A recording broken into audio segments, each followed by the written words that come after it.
Estamos en una cultura de orfandad. Un espíritu de orfandad está en nuestro mundo. Lo podemos ver claramente en las películas, lo podemos ver claramente en los dibujos animados, en DC Comics, en Marvel, en los dibujos animados como anime. Por ejemplo, podemos observar en Spider-Man. En Spider-Man podemos observar que no tiene papás. ¿Quién son los que están cuidando a Spider-Man? El tío Ben y la tía ¿qué? Eso sí saben, ¿no? A Iron Man le matan el papá cuando es muy joven. A Batman le matan al papá, a los papás cuando es un niño. A Superman también, en ese planeta extraterrestre le matan a los papás. Hasta Goku es huérfano, imagínense. Goku, Vegeta, todos son huérfanos. Hay un espíritu de orfandad en este mundo, en este momento. Inclusive en el mundo cristiano. En el mundo cristiano hay personas que usted y yo admiramos que también sufrieron un espíritu de orfandad. Por ejemplo, hay un hombre llamado John Alexander Ortiz, más conocido como Mateo de Pandillas Guerra y Paz. Tuvimos la oportunidad de invitarlo a la unión donde pastoreamos, de entrevistarlo, de hablar con él, y él cuenta en su testimonio que cuando tenía 5 días de nacido, imagínense, 5 días de nacido, su mamá lo quería matar, lo estaba ahorcando. Si no entraba alguien que estaba ahí, creo que fue el abuelo, lo mataba. Y años posteriores, la mamá le pide perdón y le cuenta el por qué. ¿Saben por qué lo quería matar? Porque John Alexander Ortiz, un actor reconocido a nivel nacional y en Latinoamérica, hoy es un predicador que no solamente da un mensaje, sino que Dios utiliza con palabra de ciencia y palabra profética. Es muy conocido, pero ¿saben qué pasa con John Alexander Ortiz? Él es producto de una violación. Creció sin papá, creció con el odio de su mamá, pero déjenme decirle que un día se encontró con Abba Padre. Se encontró con el Padre Celestial, con el Padre que nunca falla, con el Padre que nunca abandona. De igual manera, un hombre llamado Marcus Witt, ¿se lo conoce? Salmista, porque Marcus Witt no solamente es un gran salmista, es un gran predicador también, sobre todo de liderazgo. Y Marcus Witt cuenta que cuando tenía 3 años de edad, su papá se muere. Y obviamente eso produjo algo tan profundo en su ser que él, cuando era niño, se orinaba en la cama. Y claro, los psicólogos dicen que cuando un niño experimenta ese dolor tan profundo, lo evidencia de esa manera. Y déjeme decirle, pero algo muy importante, que Marcus Witt también se encontró con el Padre Celestial. Tal vez su papá ya no estaba, pero papá Dios siempre está. Otro ejemplo muy claro es el evangelista Luis Palau. Luis Palau fue un gran predicador, murió hace unos años, y fue un gran predicador, de los favoritos. Fue un hombre de Dios tremendo. Pero él cuenta que cuando tenía 10 años de edad, su papá también muere. Y eso produjo una crisis económica tan profunda en su hogar que lo obligó desde joven a trabajar. Pero un día también se encontró con el Padre Celestial. Eso también le pasó a un profeta llamado Han Kuhneman. No sé si alguien lo ha escuchado. Han Kuhneman, cuando tenía 1 año de edad, su papá se muere.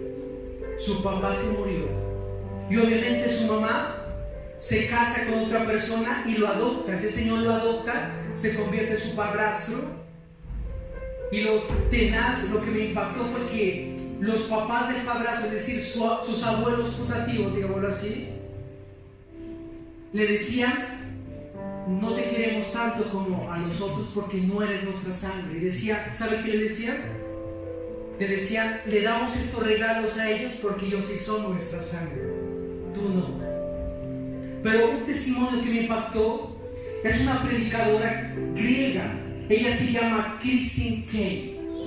Es una pastora internacional, pero en nuestro ámbito aquí en Latinoamérica no la conocemos mucho, pero allá en Europa sí es muy reconocida. Cuando ella era la gran predicadora, la gran oradora y autora de libros, se dio cuenta que era adoptada. Y cuando profundizó en su expediente, así salió su expediente. Ponga atención a esto: niña no deseada, padre desconocido, nombre de la niña, niña 2508 de 1966. Ni siquiera tenía un nombre hasta que llegaron sus papás. Y eso produjo una secuela emocional tan profunda que tuvo que batallar por días. Pero Dios le dio una palabra, porque siempre Dios da una palabra a los que somos huérfanos o los que somos tal vez abandonados por nuestros padres. Isaías 49:1 que dio esa palabra que dice: oídme costas, oídme pueblos lejanos. El Señor me llamó desde el vientre, desde las entrañas de mi madre tuvo mi nombre en memoria.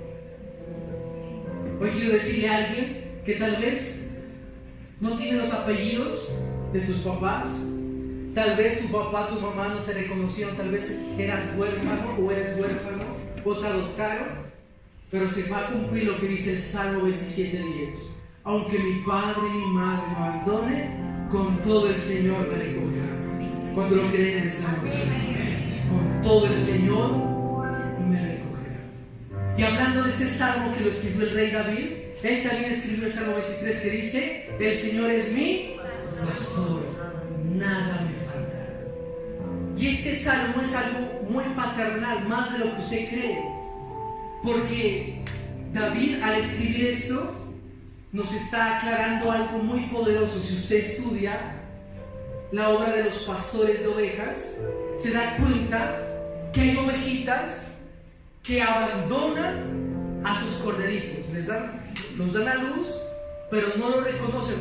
Un problema de olfato, y no lo reconocen. Cuando el corderito se acerca a la oveja, lo saben patear, y el corderito se queda solamente con la cabeza hacia abajo, con un espíritu quebrantado. ¿Qué hace el pastor? El pastor la coge en sus brazos, la recoge en sus brazos, la alimenta y la cuida.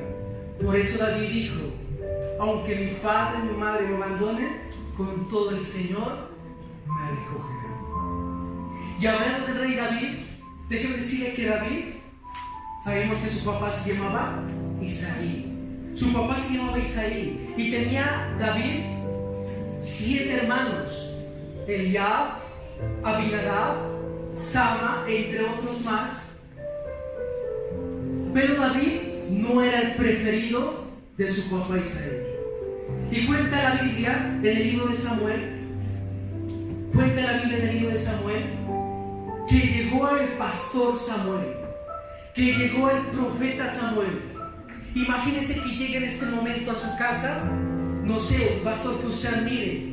Por ejemplo, a mí que hubiera llegado en su momento que estuviese vivo, Billy Graham, no sé, Gigi Ávila, el hermano Pablo, hoy en día Andrés Corso, pues no soy yo. ¿Cómo usted se alistaría? Usted se prepararía. Pero ¿sabe qué pasaba en la Biblia? ¿Qué muestra la Biblia? Que Isaí no invitó a David a esa reunión especial.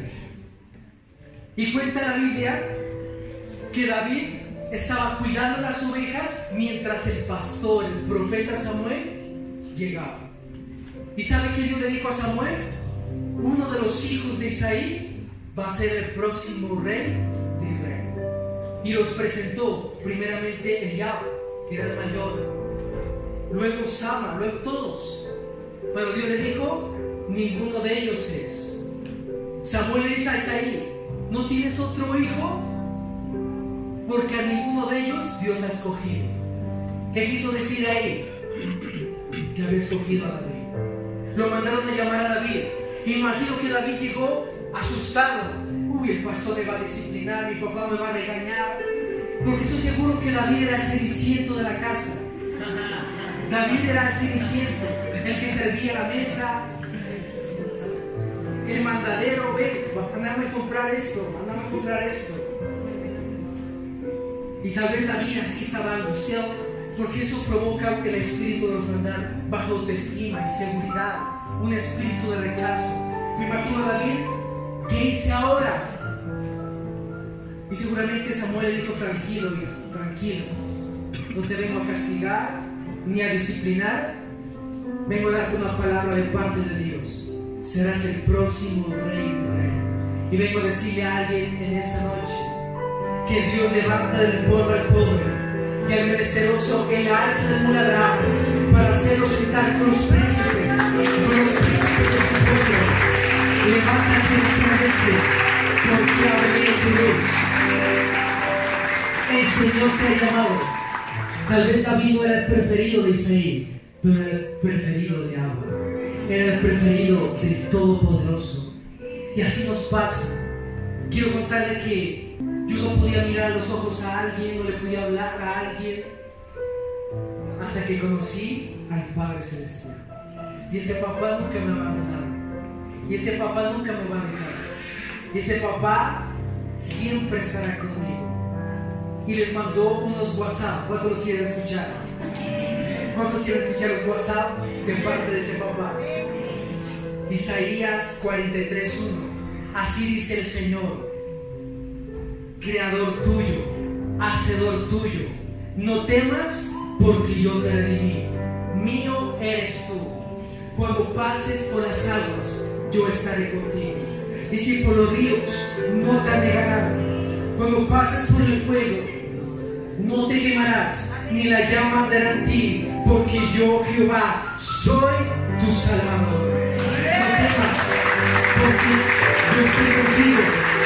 No desmayes, porque yo soy tu Dios. Siempre te cuidaré, siempre te sustentaré con la diestra de mi justicia. Yo soy tu guardador, yo soy tu sombra a tu mano derecha. El sol no te fatigará de día, ni la luna de noche. Así como estuve con Moisés, estaré contigo, estaré contigo, estaré contigo. Nadie te podrá hacer frente todos los días de tu vida. Yo soy tu pastor, nada te faltará. Isaías 49:15. ¿Se podrá olvidar la mujer de lo que dio a luz? Aunque ella se olvidara, yo nunca me olvidaré de ti. Pedid se os dará, buscad y hallaréis, llamad y se os abrirá, porque todo aquel que pide recibe, el que busca halla, y el que llama se le abrirá. Jesús nos enseñó a decir: Padre nuestro. Deja de pensar que estás solo, tienes un Padre celestial a través de la sangre del Cordero. ¿Por qué? Porque antes en estas cosas somos más que vencedores por medio de aquel que nos amó. Por eso estoy seguro que ni la muerte ni la vida, ni ángeles, ni principados ni potestades, ni lo alto ni lo profundo, nada nos podrá separar del amor de Dios que es en Cristo Jesús, Señor nuestro. Mi amado, con amor eterno, con amor eterno, quiere amar. ¿Cuánto reciben esos WhatsApp de parte de Dios? ¿Cuánto le darían like si fuera un mensaje de Facebook? Like, me encanta, sí, me fascina. Hoy quiero decirte que tú eres un hijo de Dios, que tú eres un hijo. No sé qué te han dicho. A mí me decían: no sirves, no puedes, tonto. Tenía un familiar que me anulaba tanto por ese espíritu de rechazo que llegué a pensar, y no es chiste, llegué a pensar que tenía un retraso leve de tanto que me anularon. Pero Dios, tuve un encuentro con papá, tuve un encuentro con Dios y me dijo quién era. ¿Y cuántos quieren saber quiénes son ustedes? Tú eres real sacerdocio, nación santa, pueblo adquirido por Dios, para anunciar las verdades de aquel que te llamó de las tinieblas a su luz admirable. Tú eres hijo de Dios, acepto de Dios. Tú eres, ¿cuántos están listos para recibir eso? Amén. Haz el llamado y recíbalo.